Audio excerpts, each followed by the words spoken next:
Hoy vamos a tener una charla sobre Rusia y Mongolia. Tenemos el honor de tener aquí a Julián Barsavsky, que es periodista, escritor, un viajero incansable, cronista de viajes. Y bueno, ya tiene varios libros escritos, tiene uno sobre Corea, está a punto de salir, ya está en estos días por salir uno de Japón, que es muy interesante, porque se llama Japón desde la cápsula, porque ustedes saben que en Japón hay hoteles tipo cápsula, entonces bueno, eso fue lo que él experimentó en Japón. Y les doy una noticia para que se vayan preparando. En agosto vamos a tener un curso sobre Japón de 4 clases. Ya les vamos a avisar los horarios, el lugar, pero para aquel que le interesa va a ser bastante intenso, bastante profundo. Qué bueno. Bueno, hoy entonces comenzamos con Rusia y Mongolia, que es nuestra próxima salida ahora en agosto. Todos los años la hacemos y realmente es, yo siempre digo, uno de los circuitos más lindos que tenemos. Julián. Esta salida es en el contexto de un paquete que tengo entendido que sale, arranca por Moscú, hace un anillo de oro, toman un avión a Irkutsk, lo cual me parece una sabia decisión, porque yo no fui en avión y a los 3 días de estar encerrado en el Transiberiano me quería tirar por la ventana. Literalmente. Se pierde toda la mística, estás encerrado sin bañarte, sin internet. ¿Cuántos días son? Y es muy relativo, ¿no? O sea, claro, perdón, puedo interrumpir un poquito. El Transiberiano tarda 7 días en llegar desde Moscú hasta Pekín. Lo que pasa es que hay días en los cuales lo único que hace es ir sobre los rieles, entonces por eso es que no lo hacemos, porque realmente si uno no ve nada, entonces bueno, sí sirve para descansar, pero se pierde mucho tiempo. Por eso la zona desde Moscú hasta Irkutsk ya son 5 horas de vuelo, imagínense lo que es por tierra. Sí, pero se descansa mal, digamos, porque es un encierro, es más o menos como un hotel cápsula, pero compartido para Colmo, peor. Entonces, sabia decisión hacer una parte en avión, cruzar media Siberia en avión, porque aparte desde el tren no se ve nada. Se ve la taiga, básicamente, que es una Patagonia menos colorida aún, comparada con la Patagonia verde. Y son ventanas chiquitas y es un transcurrir así, soporífero. Y vale la pena aclarar que no es el transiberiano sino el transmongoliano, ¿no? Que es la gran confusión. El transiberiano es el que va de Moscú a Vladivostok, ¿no? Es decir, desde el occidente de Rusia al oriente, sería, o sea, el frente a Japón, que es el que casi nadie hace. Es famoso el nombre, está impuesto contra el transiberiano, porque cruza Siberia, sí, pero el que realmente los viajeros hacen por placer es el transmongoliano, que en realidad sale de Moscú, cruza gran parte de Siberia y en vez de seguir hasta Vladivostok, baja, ¿no? Y baja hacia República Buriatia, una ex república soviética, Mongolia, y termina en Pekín, con paradas intermedias también en China, en Datong, por ejemplo, para ver esos budas gigantes. Y en Siberia las paradas que uno quiera, uno puede parar en Omsk, en Ekaterimburgo, en Irkutsk. Irkutsk es la parada, en este caso, más bien un vuelo, y a partir de ahí, en el caso de lo que vende Lever Tours, va hacia Mongolia y lo terminan ahí, lo siguen hasta Pekín. En Ulaanbaatar. Claro, Ulaanbaatar. Una parada opcional valiosa es Ulan Ude también, ¿no? Ahí. Entonces, nos vamos a... ¿Puedo cerrar un poquito con esto? Vamos a desarmarlo así, vamos a hacer 3 ejes nada más, pero que son el corazón, digamos, de este contexto del transmongoliano. Y centrémonos en Mongolia, ¿no? Mongolia es uno de los países más singulares de la Tierra. Además, no hay país que le parezca siquiera, culturalmente, económicamente, geográficamente. Mongolia es resultado de su geografía. Mongolia es el único país nómada del mundo. Y no solo ahora, sino que probablemente muchos siglos, acaso milenios incluso, no haya habido otro país enteramente nómada. Quizás alguno de los de alrededor, Kirguistán, Uzbekistán, Kazajstán, y ni siquiera, porque ahí había grandes ciudades. Mongolia hasta el día de hoy, casi, que podría decirse, casi, que no tiene grandes ciudades. Tiene 2 o 3, pero que hace 100 años eran pueblitos, eso seguro. O sea, es un país que no ha tenido ciudades. Por lo tanto, es un país nómada, culturalmente nómada. Hoy en día, el 50% de la población más o menos es nómada. Pero aquellos que no son nómadas siguen viviendo como nómadas en alguna medida, siguen viviendo en sus gers. Uno llega en el transmongoliano a Ulan Bator, ya sea que venga desde Moscú o venga de China. Si viene desde China, bueno, atraviesa todo el desierto de Gobi, ¿no? Pedregoso, sin verde, y el paisaje transmuta en estepa, ¿no? La estepa no es como nuestra estepa patagónica, sino que es una estepa muy verde, muy plana, con pocas ondulaciones y verde como un campo de golf, ¿no? Pero lo singular es que uno llega a Ulan Bator, la capital, ¿no? de uno de los países relativamente más grandes del mundo casi, y hasta 15 minutos de estar en el centro, en el corazón, sigue habiendo gers, o sea, gers, las tiendas circulares blancas de los mongoles, ¿no? Es un rasgo muy singular, son mongoles, es decir, son nómadas que ya se han asentado quizás hace muy pocas décadas, o quizás hace pocos lustros incluso, en este caso, pero que están en la gran ciudad viviendo en ger. Ulan Bator tiene en el centro una gran plaza, Subbatar, tiene un solo edificio moderno despejado con forma de vela, uno, por lo menos hasta hace pocos años había uno solo. Alrededor una especie de anillo de bloques construidos en la era soviética, y después en la misma capital es gers, ¿no? Se multiplican así esas tiendas blancas hasta el infinito. A medida que uno se aleja se van espaciando cada vez más, son manchas separadas. ¿Ahí pero viven? Sí, claro, Ahí por supuesto. Ajá, algunos incluso hasta tienen su casa ya quizás de material duro, pero tienen el grado, lo necesitan, les tira, ellos son nómadas.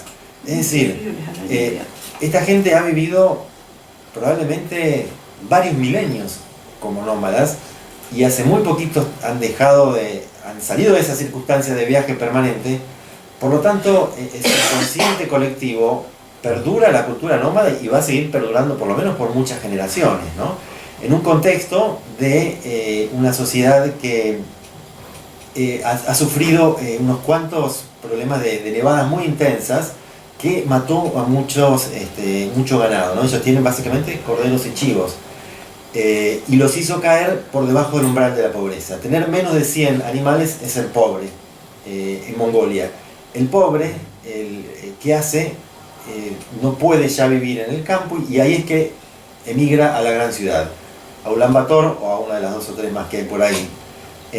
Y ahí ya no saben qué hacer, porque ahí no tienen trabajo, tampoco saben trabajar de otra cosa, y ahí es que ha empezado a surgir pobreza. Por primera vez en toda la historia de Mongolia han habido chicos de la calle. Claro, no puede vivir un chico solo porque se muere de frío, no hubo nunca.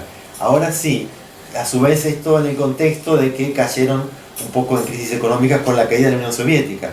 Hay un dato curioso, Mongolia fue la segunda revolución socialista de la historia, casi nadie lo sabe. Rusia 1917, Mongolia 1923, creo que fue, 24. Por supuesto una revolución que fue, digamos que, importada en gran medida desde la Unión Soviética, y fíjense qué singularidad. En esta la segunda revolución socialista, en su momento, cuando Stalin ya estaba en el poder, en un momento lo convocó porque eran, claro, países satélites de alguna manera, ¿no? Otros fueron incorporados directamente, Kirguistán, creo que Uzbekistán también. Y bueno, lo convocó Stalin al líder de la revolución socialista mongola, y parece que discutieron, porque Stalin lo quiso obligar a que maten a todos los monjes budistas. Y dijo, no, ¿por qué los voy a matar? No, yo hice una revolución socialista, en beneficio del pueblo, ¿cómo lo voy a matar? No, lo tenés que matar. ¿No lo vas a matar? No. No volvió más, desapareció, no salió nunca de Moscú. El líder de la revolución comunista mongola. Pusieron a otro que sí lo mató, por ejemplo, ¿no?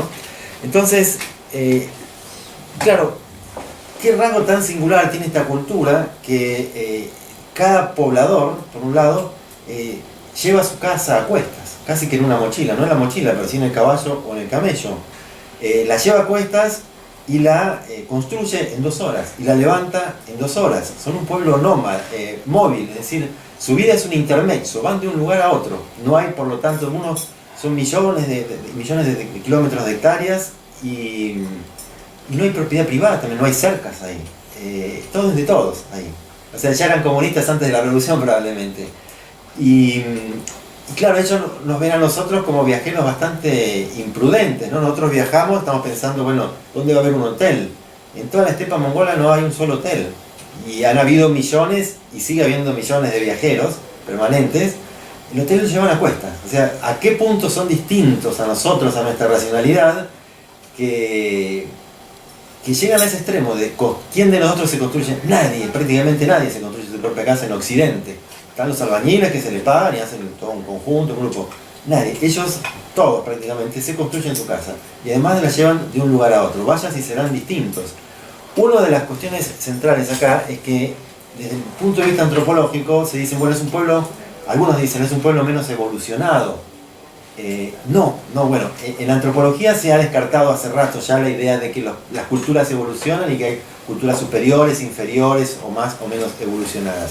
Los mongoles no tuvieron ninguna necesidad no digo de evolucionar, porque ya no lo llamamos evolución, sino de cambiar.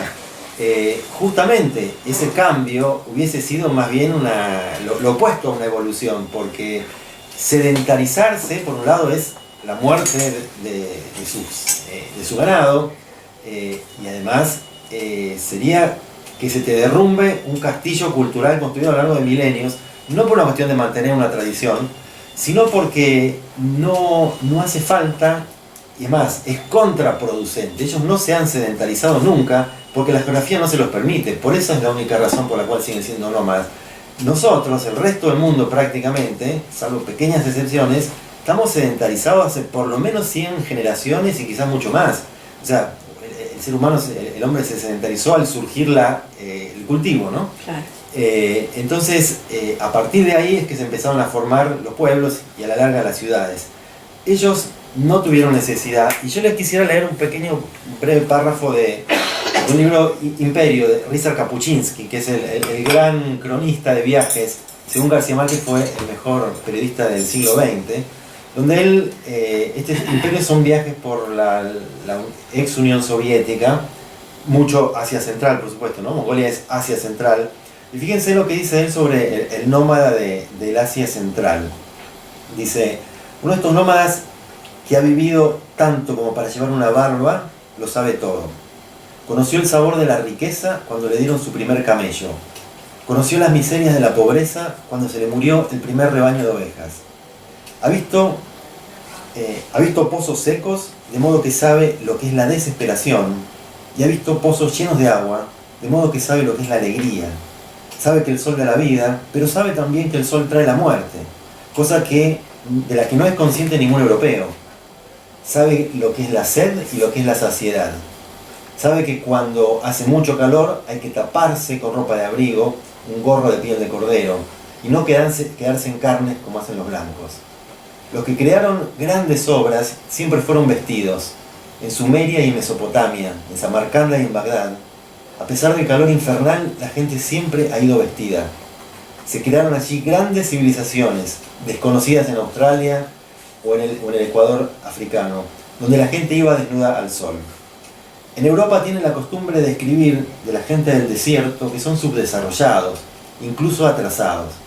A nadie se le ocurre pensar que no se puede emitir tal juicio sobre unos pueblos que, en las condiciones más adversas para el hombre, han sabido sobrevivir milenios y crear el tipo de cultura más preciada por ser práctica. Una cultura que ha permitido existir y desarrollarse a pueblos enteros, mientras caían y desaparecían de la tierra para siempre muchas civilizaciones sedentarias, ¿no? Esta es la refutación más grande a la idea de el nómada como pueblo atrasado. Bueno, este pueblo tan atrasado como cultura lleva viviendo varios milenios. ¿Cuántas civilizaciones, cuántos imperios desaparecieron en el camino y ellos siguen estando ahí con su idioma en su lugar? Y fíjense cómo remata Kapuscinski esto.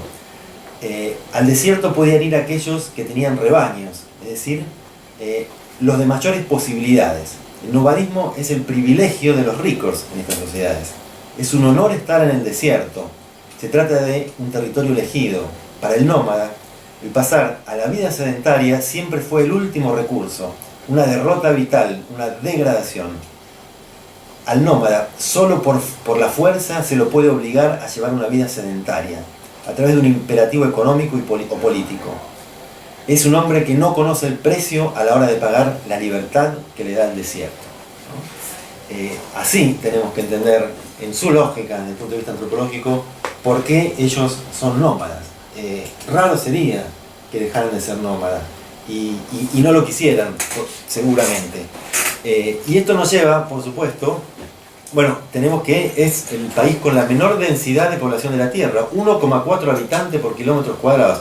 Uno pasa kilómetros y kilómetros sin ver a nadie cuando uno recorre la estepa, cuando uno va al Parque Nacional Terel, que está dentro del paquete que ellos venden, o cuando va a donde uno va a dormir justamente en un ger, ¿no?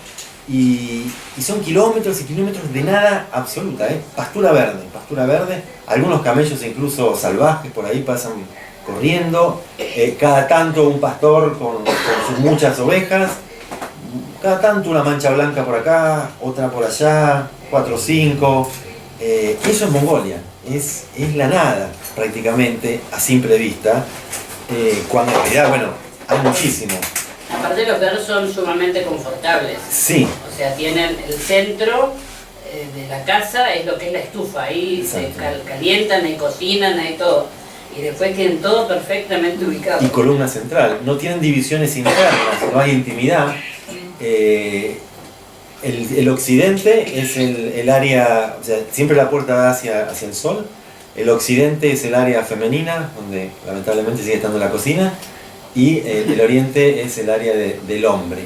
Pero eso es un rasgo muy llamativo, ¿no? No hay intimidad ni separación, ¿no? Es una vida comunitaria, Sí. hay familiar, ¿no? El baño está afuera, ¿no? Sí. Siempre es un baño que es un pozo muy profundo con unas tablas, con una abertura, o sea, un piso de tabla donde falta una en el centro. Total, es un baño muy ecológico, después hacen otro pozo, se van yendo, ese pozo se tapa y ahí no ha pasado nada, ¿no? Entonces, esto nos lleva, por lo tanto, a la figura de Gengis Khan, ¿no? Omnipresente. Y que este es el otro rasgo central de esta cultura, ¿no? Fíjense que conocen la historia de Gengis Khan, ¿no? Año 1200, más o menos, ¿no? Ahí empezó el imperio mongol. El imperio más grande de la Tierra, continuo, ¿no? El imperio victoriano fue más grande, pero era multicontinental. Fue 2 veces más grande que el imperio romano. ¿Quién construyó ese imperio? Un nómada que estaba en un ger exactamente igual a los de ahora, con su familia, y tenía un clan, ¿no? ¿Cuántos habría? 10 gers, como muchos, tendría el clan de Gengis Khan, ¿no? Timujin era el nombre original, ¿no? Bueno, unificó a varios clanes más, tuvo una historia singular. Bueno, primero le envenenaron al padre, eso me parece que le generó una sed de venganza muy grande de la que nunca pudo salirse. Mató de un flechazo a un hermano porque no le quiso dar pescado. Finalmente su primera aventura fue rescatar a una esposa que le habían robado, y a partir de ahí no paró. A lomo de caballo conquistó el mundo entero conocido de la época, ¿no? Desde el sur de China hasta las orillas del Danubio. Llegaron a estar a 100 kilómetros, han llegado a ver, a 100 kilómetros de Venecia. Estaban a punto de pasar a Europa a cuchillo, pero a punto, y no los iba a poder parar nadie, quizás en las montañas, hasta que murieron 2 de los hijos de Gengis Khan, que eran los que ya estaban al frente del imperio, y eso los obligó a volver a hacer una gran asamblea nacional. Entonces se retiraron automáticamente cuando se estaban por invadir Europa completa. Bueno, finalmente hubo divisiones entre ellos, el individualismo y la especulación de cada uno los llevó a la división, y así se fue fragmentando el imperio y se fue comprimiendo hacia adentro. Pero conquistaron Hungría, Polonia, llegaron a conquistar, instalaron la penúltima dinastía, fue mongola, la dinastía Yuan, ¿no? Y fracasaron nada más que con Japón, porque ahí claro, tuvieron que navegar, es más difícil. Ya casi los tenían los japoneses y dos tifones, que mandados por Shinto supongo, hundieron a la flota mongola, porque si no también se iban a comer a los japoneses. Otra hubiese sido probablemente la historia del mundo si no se hubiesen muerto casualmente esos dos hermanos descendientes, los hijos de Genghis Khan, porque Europa podría haber sido mongola, como lo fue Irán, Pakistán, gran parte de la India, Afganistán y toda Moscú. Moscú fue tomada por los mongoles, o sea, no hubo nada parecido. Y eran tipos que iban a caballo, ¿no? Con una destreza tremenda con arco y flecha, disparaban al galope, al frente y detrás. Claro, también fue un imperio muy extenso y muy corto, no duró más de 2 siglos. Claro, no es extraño tampoco. No se puede gobernar un imperio a caballos. Ellos no se sedentarizaban, no estaba en su inconsciente cultural crear una burocracia y estabilizarse por mucho tiempo. Ellos venían, conquistaban, saqueaban y ya iban a la nueva conquista, ¿no? Esa necesidad de extender el espacio vital sin límite. Eso probablemente determinó que fuera tan fugaz, ¿no? Este imperio que fue tan grande, tan poderoso, resultado de que inventaron el concepto de guerra relámpago, ¿no? Ellos iban y arrasaban, no los paraba nadie. Y el caballo era el eje de todo esto, ¿no? El caballo hasta el día de hoy es adorado, casi divinizado en esa sociedad nómada. Una sociedad que, por lo tanto, tampoco construyó grandes civilizaciones. Los romanos hicieron su imperio 2000 años casi antes que los mongoles y dejaron obras por todos lados. Los mongoles no dejaron nada, no quedó nada porque no levantaron. Ellos eran, claro, Japón construye en madera, ellos en tela construyen. No ha quedado nada. La capital, Karakorum, donde sí llegaron a levantar algo, en su momento fue saqueada, pero evidentemente tampoco fue tan espectacular porque no quedó nada más, no quedan más que cimientos.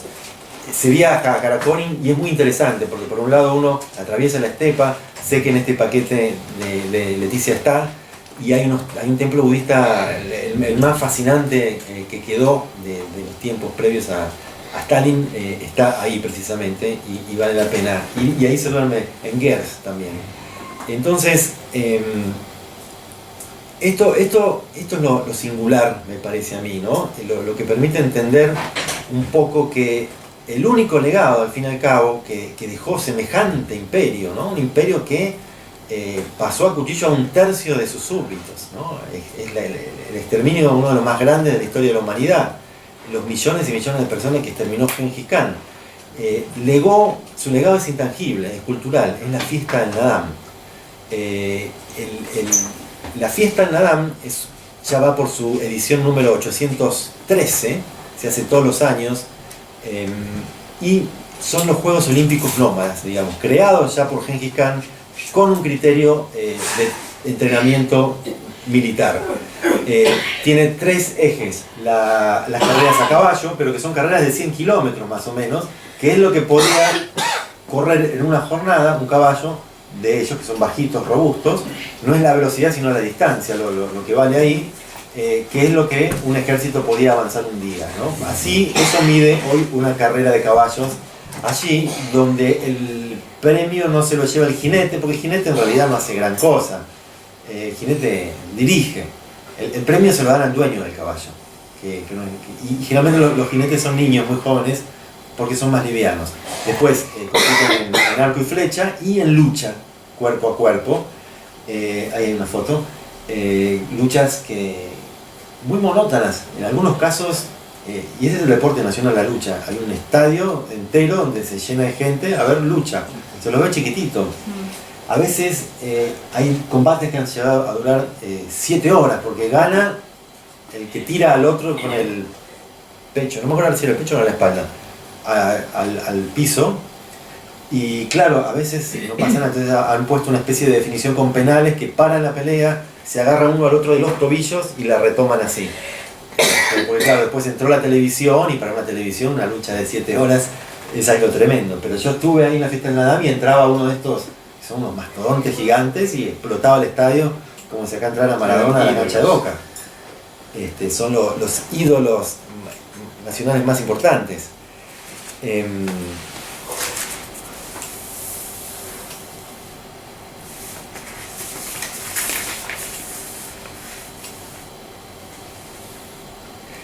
Y una de las cuestiones que llama la atención es que está todo lleno de monumentos, incluso santuarios. En algunos que he visto santuarios a Gengis Khan, ¿no?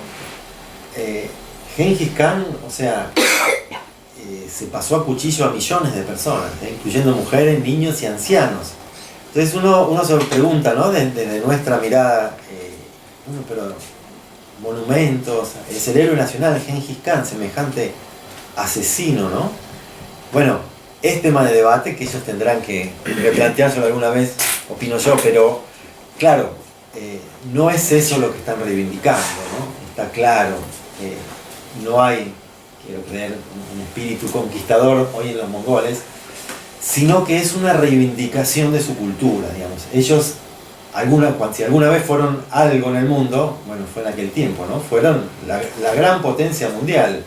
Hoy son un paisito en el fondo, con 2 millones de habitantes, que además ha sufrido, digamos, lo que le pasa a 2 países pequeños entre 2 potencias, ¿no? Tienen a Rusia por un lado, a China por el otro. En su momento los chinos se la cobraron, lógicamente, ¿no? La gran muralla era contra los mongoles, precisamente, ¿no? Que venían desde el norte a las zonas verdes chinas. Pusieron la gran muralla para tratar de defenderse de los mongoles. Bueno, la pasaron por encima de la muralla y establecieron la dinastía Yuan, basada en Pekín, en la ciudad prohibida, sí. Bueno, en su momento los chinos retomaron y se quedaron con toda Mongolia interior, y bueno, y la otra Mongolia directamente sería tan inhóspita que la dejaron. Pero pasaron a estar bajo la órbita china. Y después, en el siglo XX, bajo la órbita soviética, ¿no?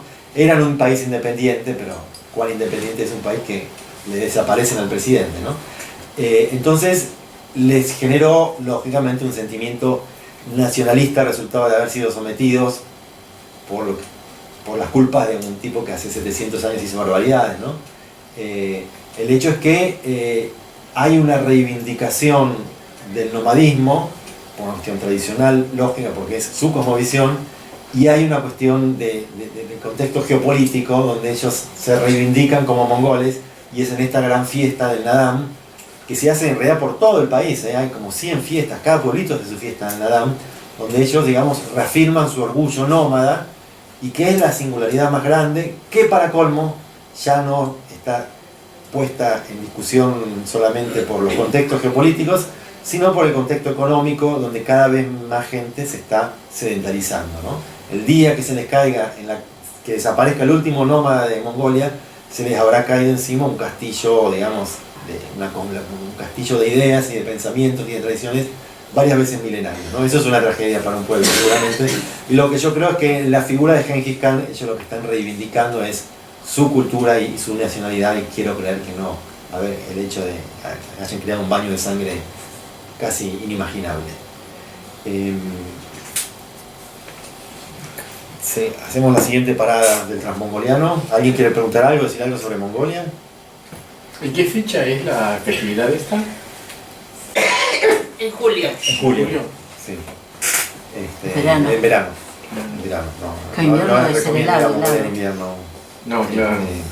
¿Y cómo, qué combustible usan para calentar las, Leña leña? o ¿Y a hay veces bosques bosta ahí? también.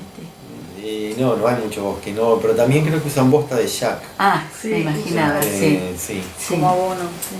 claro. Claro, una de las excursiones que está incluida es justamente a la ciudad que mencionó él, y ahí dormimos en Gers. Entonces es una experiencia fantástica.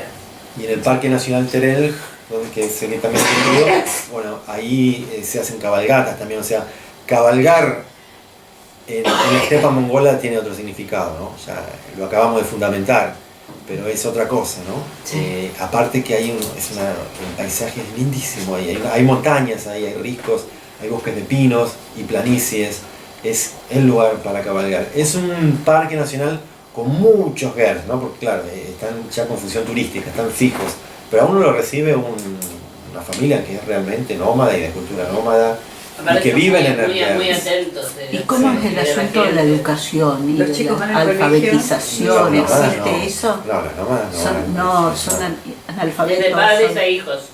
Ah, Este, Pero Claro. se nosotros educan los estuvimos padres. en un lugar donde decía que los chicos iban al colegio y después regresaban. los dejaban ahí internados, algo así. Sí, debe haber, o sea, hay un estado ya hace unos cuantos décadas, o sea, seguro hay políticas de tratar Sí. de educar a los niños, pero hasta cierto punto. Además hay varias etnias, también hay kazajos ahí que son musulmanes.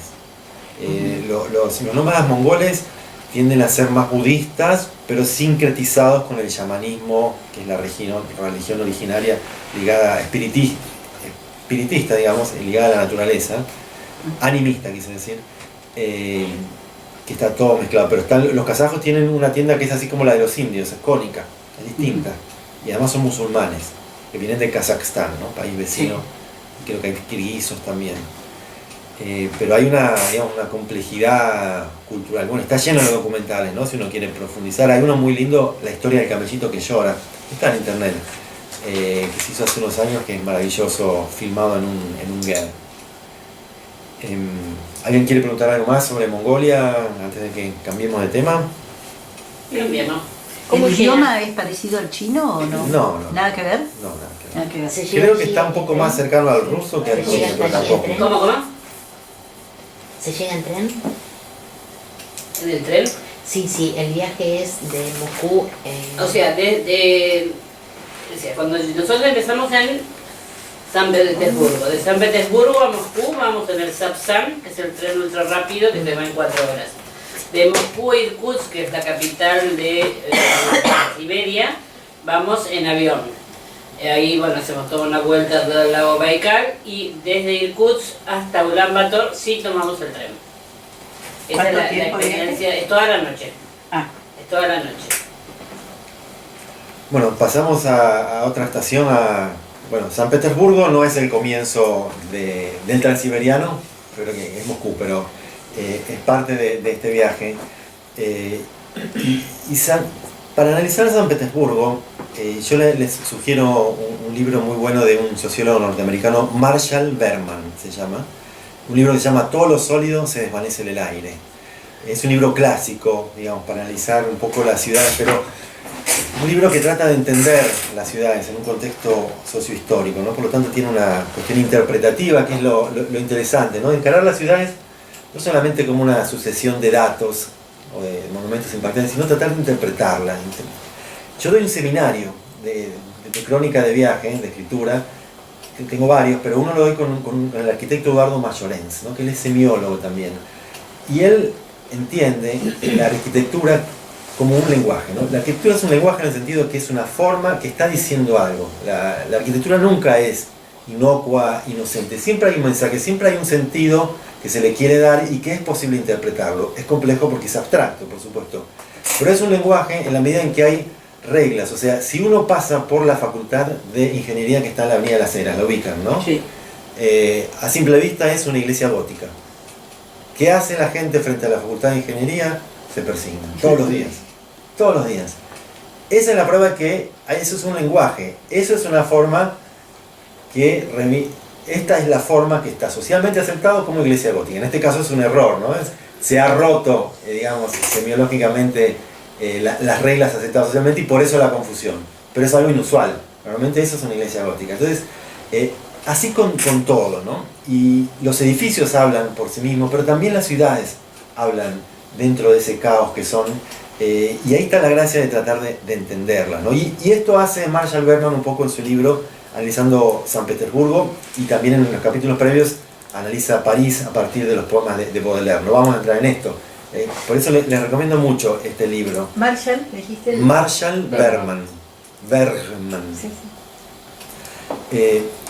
Y él dice que San Petersburgo, la ciudad, digamos, urbanizada por Pedro el Grande en el año a partir del año 1700, hay que entenderla, hay que verla como la modernidad en el mundo subdesarrollado. Es decir, la modernidad urbana, el paradigma fue París, ¿no? Básicamente, ¿no? El París reformado por el barón Haussmann, que le abrió las grandes avenidas, los grandes boulevards, y que rompió con la ciudad medieval intrincada, o sea, modernizarlas fue racionalizar las ciudades, ¿no? Se empezaron a crecer a través de las como ciudades burguesas y se hicieron invivibles, ¿no? Es racionalizar el habitar para mejorar el tránsito, la calidad de vida, la calidad de salud. Y eso hizo Baron Haussmann en París.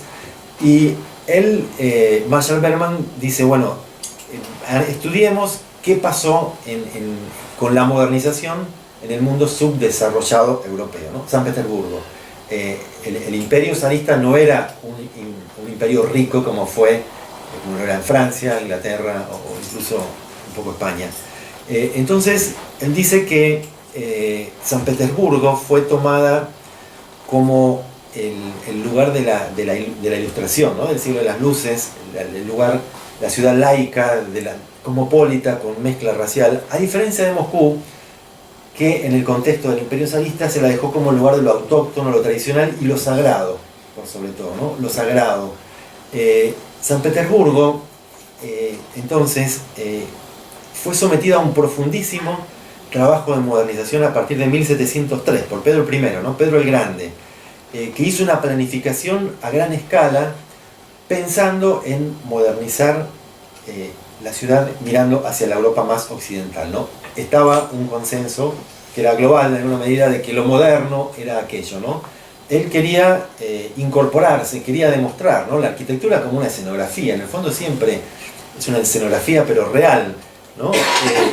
Es un monumento en el fondo a uno mismo, a un gobernante también, y Vallas era un autócrata tremendamente poderoso que le aplicó por supuesto la idea del plano geométrico, ¿no? Que es parte de esta racionalización de la ciudad. Esto viene de los romanos, ¿eh? Los romanos fueron los primeros que pensaron la ciudad como un plano con dos ejes en cruz, con dos avenidas centrales, bajo la idea de que la geometría, las simetrías, la rectitud, crean, digamos, qué sensación de reposo, de tranquilidad, de seguridad, ¿no?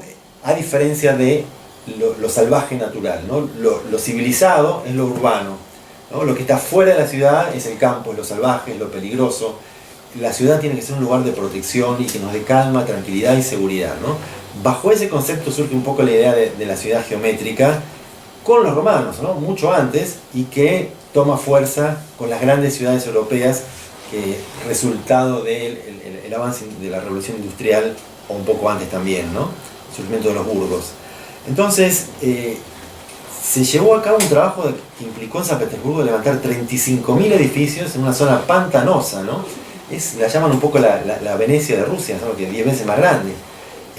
Tuvieron que levantar, hacer dragados, secar, crear puentes, construían lugares muy complejos, para lo cual, bueno, este zar disponía de mucha mano de obra muy barata, ¿no? Pensemos que estamos en comienzos de 1700, unos 85 años antes de la Revolución Francesa, pero esto siguió en Rusia, pero era un régimen que quiso modernizarse, por decirlo de alguna manera, mirando hacia el occidente de Europa, en lo que hace a lo estético, pero no quiso modernizarse en lo que hace a ideas políticas ni sistema de Estado, ¿no? Avanzó en el siglo XVIII, pero no hubo ninguna revolución francesa en la Rusia autocrática, ¿no? Empezaron a mandar a la Europa occidental incluso intelectuales a estudiar, trajeron a filósofos, a Voltaire, a Diderot, pero dijeron, no, pará, cuidado, no. Nosotros queremos esa cosa escenográfica, porque queda lindo, pero no me vengan con ideas republicanas, liberales, que se les colaron igual, por supuesto. Y con ello vinieron todas las ideologías occidentales, el anarquismo, el socialismo, todo junto, ¿no? Claro, esta disociación entre el tiempo político del resto del mundo que hubo entre Rusia y Europa, y ese no diálogo, ese no ceder de los zares, terminó derivando en la Revolución Rusa, finalmente. Se los pasaron por encima al haberse, digamos que, tomado un camino lateral y no modernizar los sistemas políticos, ¿no? Entonces, una de las medidas que tomó Pedro el Grande fue que le obligó a todo noble a construir fachadas y edificios a la altura de su nobleza. Si no lo hacían, les quitaban su título de nobleza, ¿no? Fue una de las políticas de Estado con la que Pedro el Grande en 10 años realmente construyó una de las metrópolis más grandes y más modernas de Europa. En 10 años, fue una verdadera proeza según se lo mire. Claro, es fácil cuando tenés esclavos o semi-esclavos, pero valoraciones al margen. 150.000 personas más se calcula que murieron en la reconstrucción o en la modernización de San Petersburgo. En el contexto de un rey, de un zar que tenía más de faraón egipcio que de monarca, digamos, europeo occidental, ¿no? Prohibió incluso los estilos rusos tradicionales, las cúpulas bizantinas, prohibió la madera, por supuesto, para hacer lo más top, lo más moderno. Él quería competir con Francia, quería competir con los palacios de Versalles, se hizo construir el palacio de Petrovorets y superó a los mismos franceses. Esto lo hemos hablado con el arquitecto Mayorens. Dice, no, Petrovorets y los jardines en general, los palacios que logró el zar, lograron superar en grandiosidad, por lo menos, y quizás en calidad artística, según se lo mire, según le gusta a cada uno, a los palacios de Versalles. Versalles es más jardines que palacio, ¿no? Pero por acá tengo unos datos del palacio de Petrovorets. Tiene 1000 hectáreas, tiene 7 jardines gigantescos decorados con fuentes, 20 palacios y pabellones y el mayor jardín acuático del mundo, una gran cascada con 64 fuentes y una cascada que va cayendo así y que termina en una avenida de agua que desemboca en el mar Báltico, ¿no? Y esta es una de las residencias, ¿no?, de los zares que llegaron a construir en este contexto. Una ciudad que llegó a ser durante 200 años la capital esplendorosa del imperio zarista, ¿no? Claro, esto generó también lo mismo que en París, ¿no? Un nuevo encuentro moderno. La sociedad se abre a todos. Cuando queda atrás la sociedad, la ciudad medieval compartimentada, donde no es posible trasladarse, donde los pobres no pasan, no llegan al centro, no hay ni siquiera una idea de un centro, ¿no?, sino que son más bien palacios casi amurallados. Claro, se abre la ciudad a todo el mundo, aparece un nuevo encuentro moderno, lo mismo que sucede en París, en los cafés parisinos donde por ahí podía ir a comer la burguesía francesa. De golpe aparecen los pobres que salen de los barrios medievales, laberínticos, porque ya hay caminos para caminar y todo el mundo quiere ver la gran avenida luminosa, con vidrieras. Es el lugar del encuentro moderno y se empiezan a cruzar las clases sociales también, cosa que no sucedía en esas ciudades en aquel momento. Lo mismo empieza a suceder en San Petersburgo. Aparece por primera vez la idea de una movilización social, un reclamo. Bueno, hay gente que dice, bueno, yo quiero tener derecho a esto, ¿no? Y se juntan y protestan. Bueno, porque a su vez aparece, por supuesto, incipientemente la industria en San Petersburgo. Aparecen los primeros soviets, que son los que terminaron tomando el poder con la toma del Palacio de Invierno. Todo esto es resultado de los cambios urbanísticos, resultados quizás indeseables desde el punto de vista de quienes lo planearon, pero que se dieron, ¿no? Y que eran inevitables y que es uno de los temas que trabaja Marshall Berman en este ensayo sobre la evolución de las ciudades. Aparece, por ejemplo, la perspectiva Nevsky, ¿no?, que es la gran avenida céntrica de San Petersburgo. Creo que ahí que desemboca en el Palacio del Almirantazgo, que es una gran columnata gigante. Y bueno, esta gran ciudad, en última instancia, también fue un escenario central de la revolución bolchevique, ¿no? La toma del Palacio de Invierno fue en San Petersburgo, exacto. Cuando el soviet de Petrógrado decide tomar el poder, es como que ya fue un trámite. Resultado de toda esta cuestión urbanística novedosa para la época, ¿no? ¿Alguien quiere decir algo, comentar algo sobre San Petersburgo? Qué maravillosa. Muy lindo. Es lindísimo. Muy lindo. El palacio de Pedro Grande, el que mencionaste, es bellísimo. Después de ver eso, ir a Versalles es como nada. O sea, logró su cometido semiológico, ¿no? Él quería demostrarles que era igual que ellos o mejor, ¿no? Pedro el Grande. Y lo impresionante fue la reconstrucción de todo eso después de la Segunda Guerra. Los nazis destrozaron todo, pero bueno, ahí eso fue reconstruido respetando el modelo original. cosa que fue muy distinta a Moscú, precisamente, ¿no? Que es el otro eje de esta charla. Moscú es interesantísima en términos de análisis urbanístico, porque ¿qué pasa? Moscú quedó, sabemos, bueno, la batalla de Moscú duró como 2 años, creo, no sé cuántos, como 2 millones de muertos o 4, y Moscú quedó hecha ceniza prácticamente, ¿no? Un asedio, y fíjense, les voy a mostrar una foto que preludia la Segunda Guerra Mundial y que tiene que ver con la arquitectura. ¿Dónde está? Fíjense estas 2 fotos de la Feria de París de 1937, si no me equivoco. Juliana, si les podés mostrar un poquito a la cámara de esas fotos. Gracias. Fíjense, esta es la Feria de París de 1937, ¿no? Feria Expo Mundial. ¿Va bien?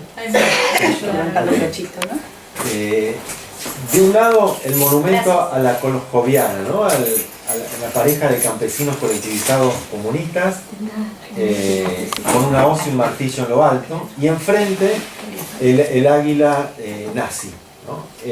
2 monumentos inspirados en el modernismo monumentalista, con un trasfondo semiológico, un mensaje político clarísimo, evidente, donde se supo que el arquitecto que era el arquitecto de Hitler, Speer, creo que se llamaba, consiguió a través de sus servicios secretos los planos del monumento de los comunistas, y entonces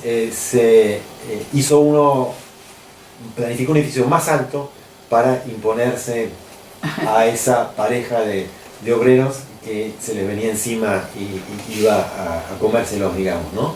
Pero esto fue un preludio en la Segunda Guerra Mundial. Fíjense que este monumento, que es una obra maestra, digamos, de la arquitectura realista, está hoy en Moscú, donde lo instalaron justamente cuando terminó la Expo, y esto fue en 1937. En 1942, si no me equivoco, las tropas de Hitler estuvieron a 50 kilómetros de esta estatua en Moscú.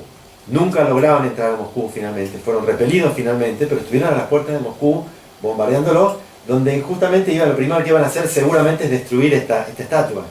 Y que en 1936 estaban ahí cara a cara. Esto es un preludio desde el punto de vista semiológico y arquitectónico de lo que se venía en el mundo. Y la Torre Eiffel en el medio casi como un árbitro, ¿no?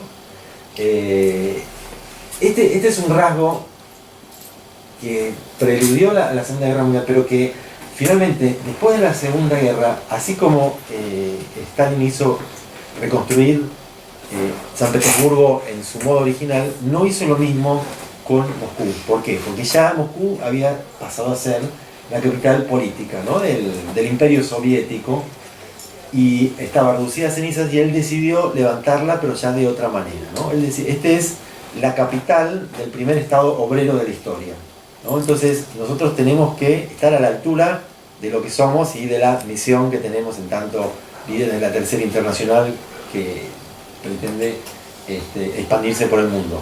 Después no lo quiso hacer más, pero eso es un tema al margen.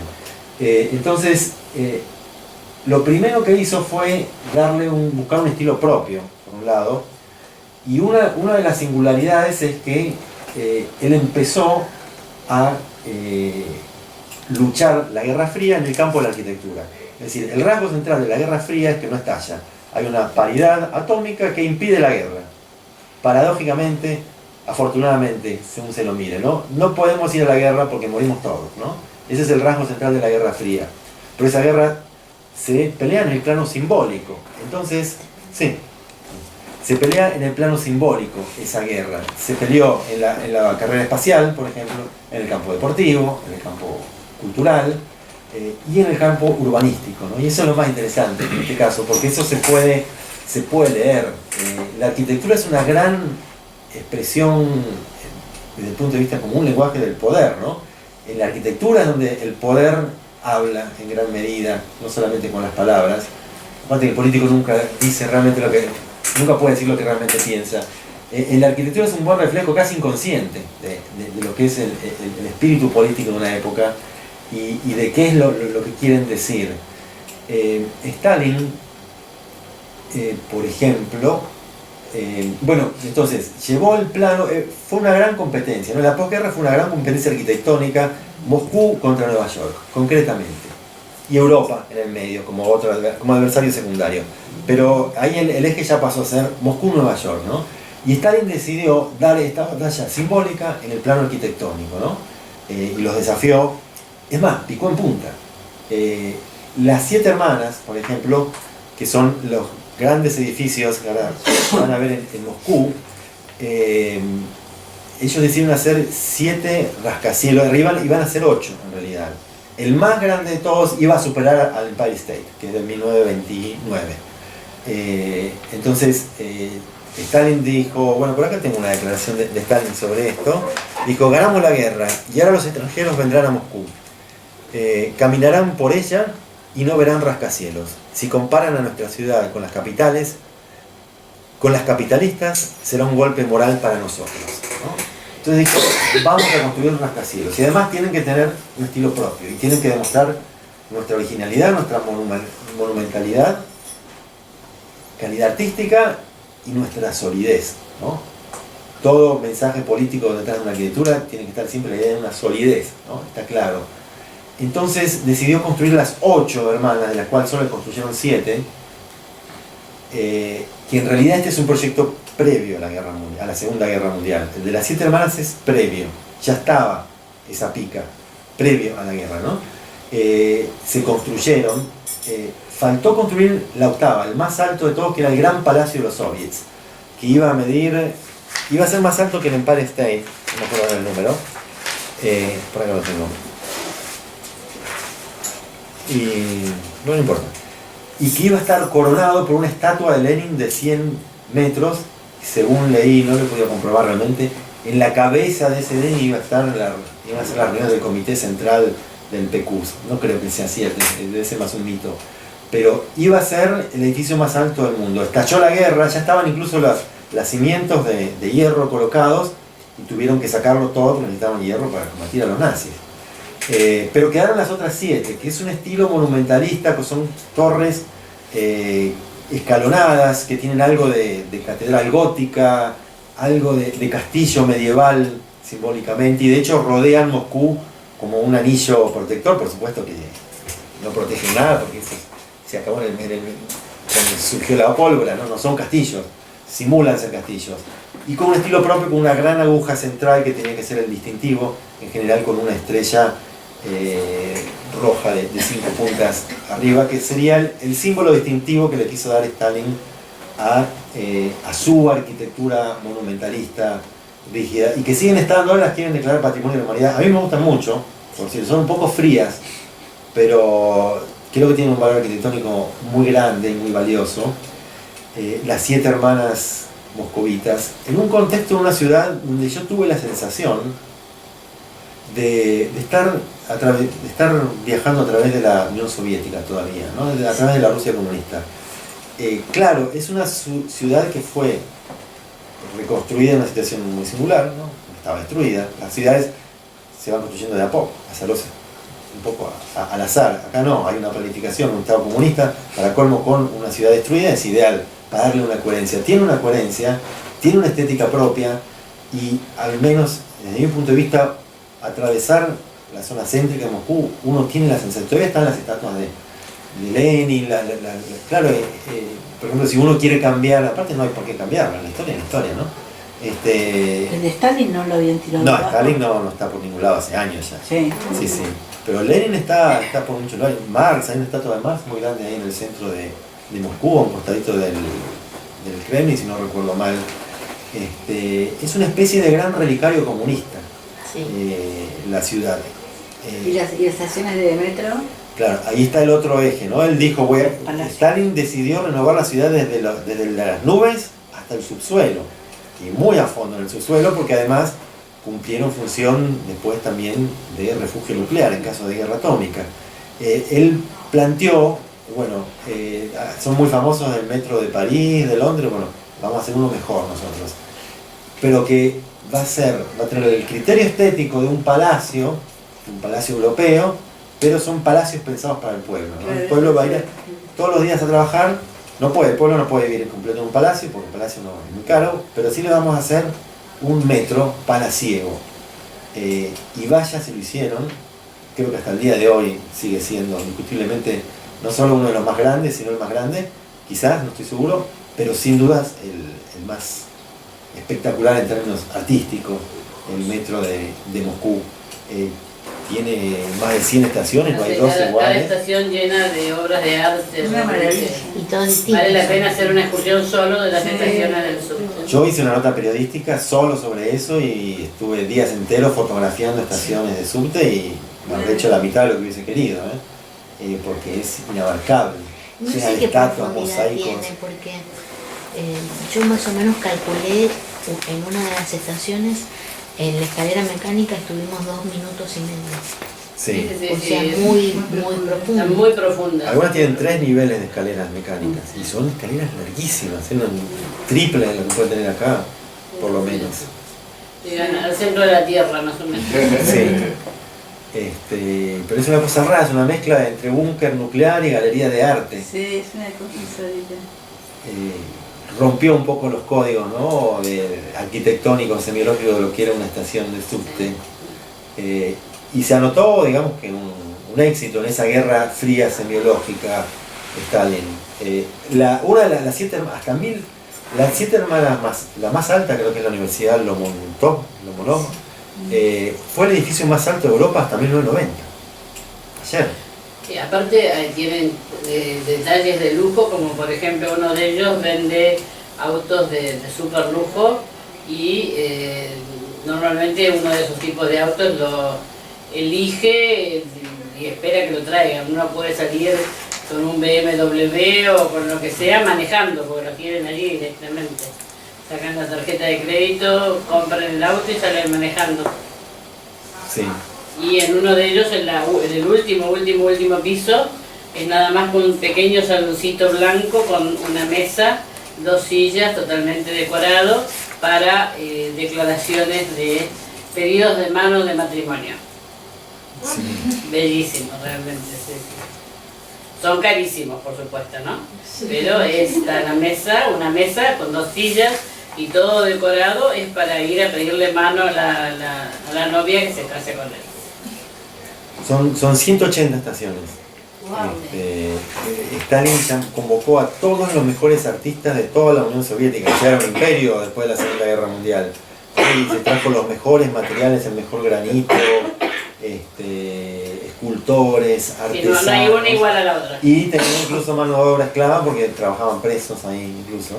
O sea que, y aparte fue causa nacional, ¿no? Digamos, eso se llamaba el trabajo voluntario para construir el metro de Moscú. Es decir, ellos pusieron toda la carne del asador en Moscú, ¿no? Ahí donde dijeron, bueno, tenemos que mostrarle al mundo lo que puede llegar a ser el primer estado obrero de la historia, ¿no? Ese era el objetivo y el mensaje, y que creo que fue logrado.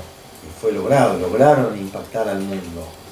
Era la segunda potencia mundial. Y semiológicamente, arquitectónicamente, creo que estuvieron a la altura de lo que buscaban. Lograron comunicar a través del lenguaje arquitectónico esa idea de esa cosa triunfalista, ¿no?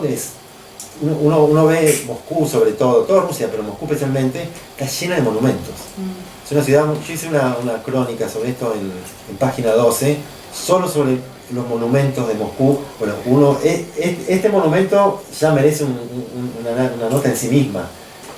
Está hecho a partir de un estudio de la arquitectura griega, a partir de la victoria de Samotracia, del Louvre y de los tiranicidas, para agregarle movimiento, adaptada por supuesto al realismo soviético y al mensaje de la hoz y el martillo.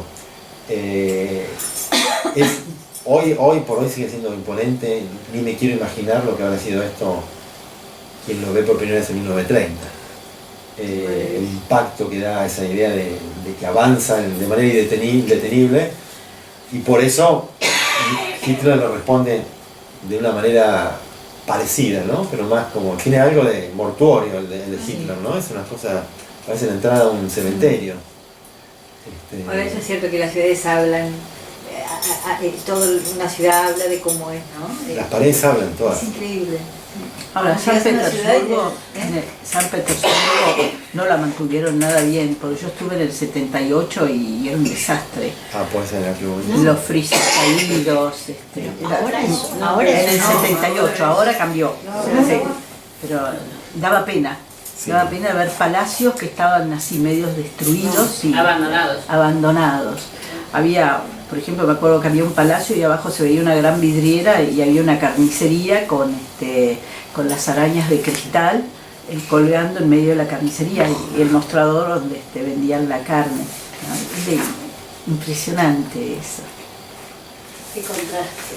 Oh, increíble. Ahora sí que está extraordinario, Sí, ahora está. maravilloso. San Bueno, Susi era un tiene las, espanto. en las galerías de Sí, no, ya no estoy. en San Petersburgo a veces se oía el retumbar de las botas porque estaban tan vacías que no tenían mercadería, no tenían nada, entonces lo único que se oía era el retumbar de las botas contra el eco contra la pared, ¿no? Y la gente toda salían a la mañana para trabajar con una bolsa de feria por si encontraban algo en el camino que se vendiera y pudieran comprar, porque hay una falta total de producción de productos para alimentarse y todo ese tipo de cosas. Impresionante. Y entre los monumentos bueno, ahí está la estatua de la Volkoviana ya la hoz y el reinstalada, martillo, ¿no? Reinstalada en Moscú. ¿Los giros, Julián? Bueno, sí, un poquito. ¿Ese qué monumento es? Este es bien interesante. Este es un monumento moderno, actual, que lo hizo... No, al revés. No, la Tome. pantalla no hay que moverla. No se puede, porque toma nada más que la mitad del... No se mueve del bien. bueno, está. El monumento ese, de ese que son como una serie de carabelas uno arriba, que tiene una historia muy singular Sí. y que es parte de la monumentalidad de Moscú.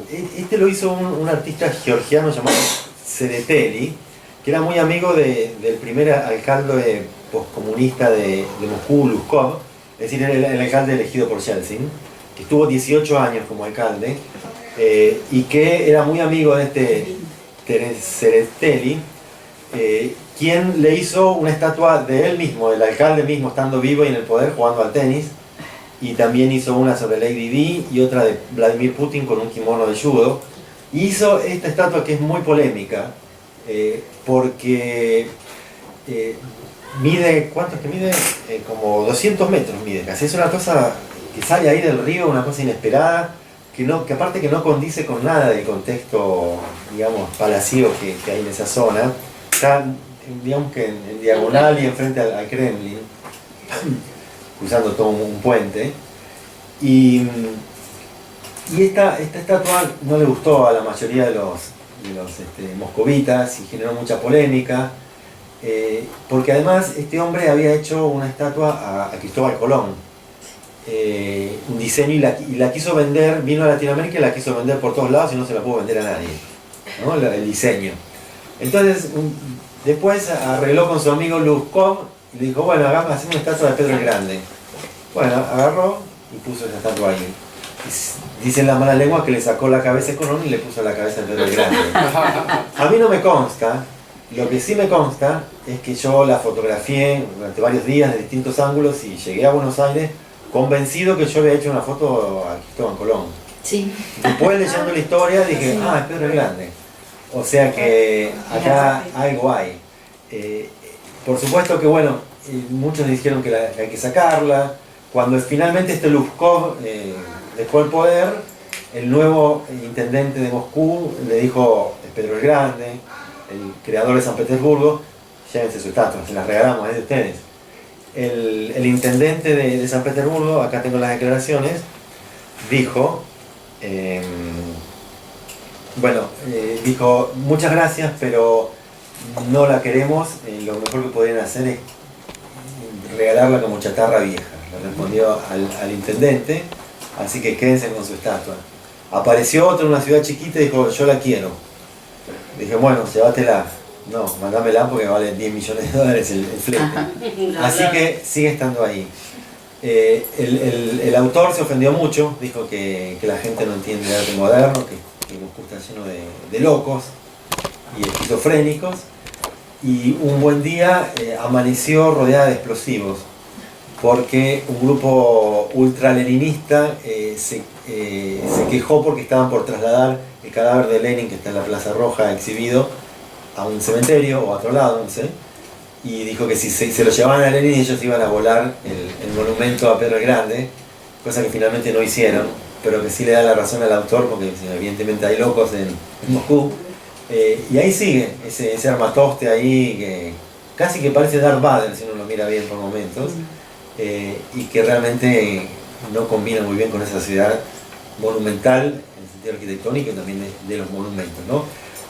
Se desarrolló, digamos, una estética monumentalista en sí de monumentos, donde por ejemplo estuvo el arte de crear estatuas de Lenin, o sea, era como un motivo fijo, había que ser original dentro de un motivo fijo, ¿no? Porque Stalin llenó...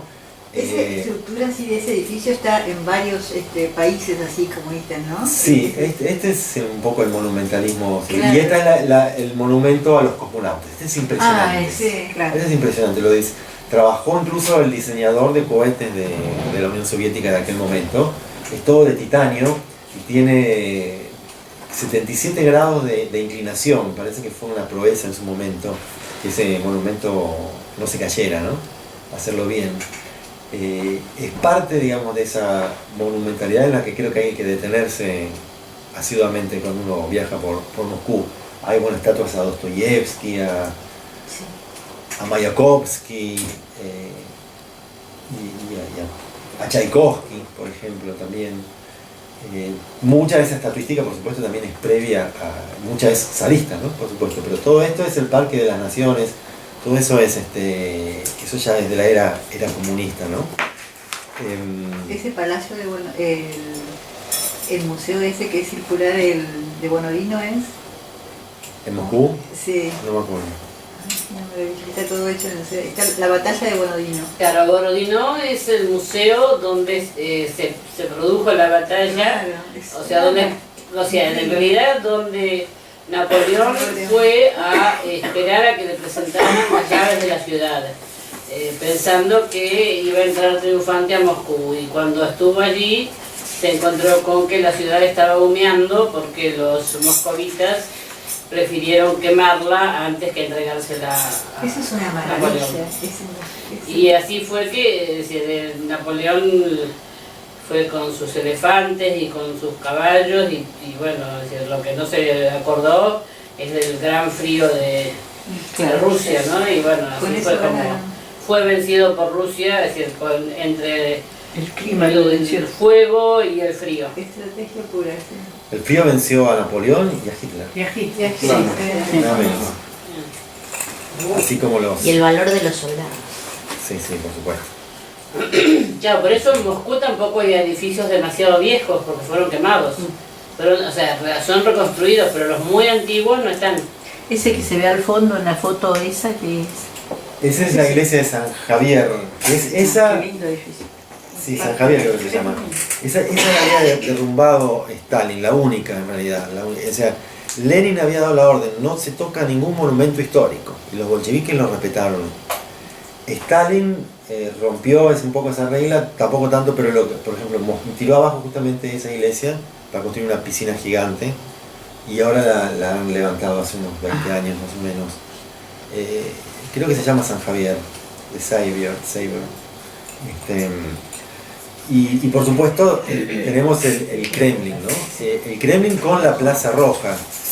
Perdón, buenas tardes. Sí, Muchas ok. gracias. El Kremlin es uno de los lugares con más peso histórico de la Tierra. Hay lugares que la arquitectura, digamos que gana densidad, gana peso, no solo de la forma, sino detrás de la historia que encierra cada lugar. Lo cual le da un carácter, digamos que fetichista, ¿no? A uno le gusta estar donde ahí pasó todo. Bueno, en esa Plaza Roja pasó de todo, ¿no? Por un lado, ahí tenemos la Catedral de San Basilio, ¿no? 1561. Pero fíjense Este sí es un rasgo, ¿no? Bien tradicional de Moscú. Fue hecha por Iván el Terrible, con un mensaje semiológico también, ¿no? Ellos querían dar la idea de que Moscú fuese a ser una tercera Roma, ¿no? Una especie de un equivalente a Constantinopla o a una nueva Jerusalén, ¿no? Y eso necesitaba un monumento a la altura de esta pretenciosa definición. Bueno, consiguió el arquitecto que lograra plasmar semiológicamente a través del lenguaje de la forma arquitectónica esta idea, ¿no? Construyó la iglesia más moderna y más singular y llamativa de todo el mundo occidental, porque en Vaticano no había nada parecido, pero fíjense qué moderna que es San Basilio, que hoy sigue siendo moderna, parece gaudiana, pero es de 1561, es algo que así como que apareció de otro planeta y llegó. Nunca se hizo nada parecido, ni nada tan genial y un icono tan impactante y redondito en sí mismo y que comunique esa idea de singularidad ligada a la idea de algo súper sagrado, distinto y que supere a lo otro que se conoce, ¿no? Que supere al Domo de Jerusalén, que supere a lo que hubiese en aquel tiempo en el Vaticano, que no sé bien qué sería, pero que no era la Catedral de San Pedro. Creo, ¿no? En 1561 ya estaba San Pedro, ¿no? ¿Cómo va? En 1561 no estaba la Catedral de San Pedro. No. No. Pero además, sobre esos mismos adoquines de la Plaza Roja que está ahí, ¿no? Es como un muro rojo. La plaza no es roja, lo que es un muro rojo. De un lado del muro está el Kremlin, del otro lado está la Plaza Roja, pero por ahí pasó el Napoleón Conquistador y derrotado, por ahí se tuvo que ir. Ahí digamos que bueno, estuvo el eje del imperio en su momento, no todo el tiempo, ¿no? Porque fue cambiando, estuvo en el Anillo de Oro en su momento, en Suzdal creo, que es parte de ese viaje, ¿no? Entonces esos pueblitos que rodean a Moscú, con decenas de iglesias con esas cúpulas acebolladas tan bonitas, y por ahí desfilaron, bueno, por ahí se hizo la revolución bolchevique, cambió el curso de la historia completa del mundo moderno. Por ahí desfilaron las tropas que fueron a derrotar al nazismo. En gran medida quienes derrotaron al nazismo fueron los rusos, en gran medida, sin quitarle valor a otros, pero los que pusieron la grandísima cantidad de los muertos, los que realmente le pusieron una barrera a Hitler fueron los rusos. Y bueno, por ahí desfilaron las tropas que derrotaron a... Si los nazis hubieran avanzado 50 kilómetros más, quizás la historia del mundo fuese totalmente distinta. Como hablábamos recién, que si los mongoles hubiesen cruzado, hubiesen tomado Venecia, a partir de ahí, ¿quién los paraba? Bueno, todo eso pasó en esa plaza, y donde también, por supuesto, se hicieron todos los desfiles militares y desfilaron todas las bombas atómicas que paradójicamente evitaron la Tercera Guerra Mundial, como decíamos recién, ¿no? La paridad atómica que hizo que no estallara esa guerra nunca, y que fuese fría, y que por suerte se desarrollaba en el deporte, en el arte. Tenemos el resultado en Moscú. Entonces, y hoy, hasta el día de hoy, digamos, intramuros del Kremlin, Rusia es uno de los ejes geopolíticos de la Tierra, uno de los 3 o 4 más importantes del mundo. O sea, todo lo que ha pasado, todo el peso, o sea, el peso de la historia aplasta en ese lugar, cuando uno está parado en ese lugar, si uno toma dimensión de todo lo que ha sucedido ahí y que sigue sucediendo. Es decir, uno entra incluso al Kremlin, uno sabe que adentro de esas oficinas que están ahí palaciegas, están los códigos de la bomba. Y ahí, si uno solo que estuviera estado ahí dijo, apretamos el botón, hubiera habido una tercera guerra mundial en su momento, y la historia del mundo también sería totalmente otra. Y todo eso, digamos, es la arquitectura del poder, ¿no? El poder es invisible, entonces, pero se expresa en la arquitectura el poder. No se ve el poder. Lo que pasa es que es como decís vos, yo creo que ahora hay un equilibrio, porque saben que el primero que aprieta un botón va a ser Sigue siendo así, por el supuesto. último. Sigue siendo así. ¿Por qué se enfrió el conflicto finalmente entre Trump y Kim? Porque el otro consiguió la bomba. Entonces ahí se pudieron sentar a negociar de igual a igual, a pesar de que no son iguales en poder. Entonces, visitar el Kremlin y caminar por la Plaza Roja tiene otro peso visto desde esta perspectiva y visto desde la interpretación que se le puede hacer a esa arquitectura, ¿no? Y para cerrar, les voy a leer un párrafo de un libro maravilloso sobre todo esto, Viaje a la Europa del Este, de Gabriel García Márquez. Se consigue, lo acaba de editar Penguin. Viaje a la Europa del Este. Viaje a la Europa. Esa es una pieza maestra de la crónica, casi de lo mejor escrito que he leído en mi vida. Es un viaje de él a esa zona. Y cuando él fue todavía estaba exhibido Stalin. Después lo sacaron, ¿no? Y ahora está enterrado ahí a un costadito. Pero vamos a cerrar. Les voy a cerrar con un párrafo de la descripción de Gabriel García Márquez a Stalin. Dice, ¿no? Él entra, tiene una especie de monumento que es como un sigurat mesopotámico, todo de mármol rojo, ¿no? Por cierto, arquitectónicamente maravilloso, ¿no? Impactante, sólido. Y dice García Márquez, Stalin está sumergido en un sueño sin remordimientos. El cabello, completamente blanco, parece rojo al resplandor de las urnas. Tiene una expresión humana, viva, un rictus que no parece una simple contracción muscular, sino el reflejo de un sentimiento. Hay un asomo de burla en esa expresión. A excepción de la papada, no corresponde al personaje. No parece un oso, es un hombre de una inteligencia tranquila, un buen amigo con un cierto sentido del humor. El cuerpo es sólido, pero ligero, con vellos suaves y un bigote apenas staliniano. Nada me impresionó tanto como la fineza de sus manos, de uñas delgadas y transparentes. Son manos de mujer. ¿Qué es lo que está describiendo? El cadáver de Stalin. Dejamos acá la... Ok. Muy bueno. Muy bueno. Muchas gracias. Muy bueno, muchas gracias. Hay que apagar.